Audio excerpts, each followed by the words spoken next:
တခါတုန်းကဦးဖိုးထောင်ဆိုတဲ့လောဘကြီးတဲ့လယ်သမားတဦးရှိခဲ့တယ်သူဟာတနေ့မှသူ့လယ်ထဲကနေရွှံ့မြေအိုးအဟောင်းလေးတစ်လုံးကိုတူးဖော်မိတယ်အထဲမှာလက်ညှိုးရွယ်ပတ္တမြားနီနီသုံးလုံးကိုတွေ့လိုက်ရပြီးဝမ်းသာလွန်းလို့ယူမတက်ဖြစ်ခဲ့တယ်ဦးဖိုးထောင်ဟာရတနာကုန်သည်စီသွားပြီးပတ္တမြားတွေကိုပြသတဲ့ကုန်သည်ကဒီထဲကနှလုံးကိုသာရောင်းရင်တော့တစ်သက်လုံးချမ်းသာပြီးဒါပေမဲ့သုံးလုံးစလုံးကိုခွဲထုတ်ရောင်းချရင်တန်မိုးကွယ်ပြောက်သွားတတ်တယ်လို့သတိပေးတယ်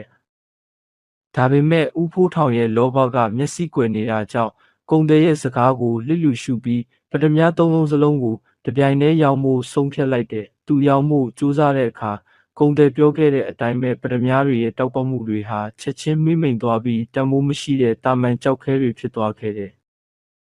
ဦးဖိုးထောင်ဟာလောဘကြောင့်အဖိုးမဖြတ်နိုင်တဲ့ယတနာတွေကိုဆုံးရှုံးလိုက်ရပြီးနောင်တများစွာနဲ့ကြောက်ခဲသုံးလုံးကိုသာပိုင်ဆိုင်ခဲ့ရပါတော့တဲ့ပုံမြင်လေးကတော့ဒီလောက်ပါပဲကျွန်တော်အကောင့်ကိုလည်းအပ်ထားပေးကြပါအောင်လို့တောင်းဆိုပါရစေ။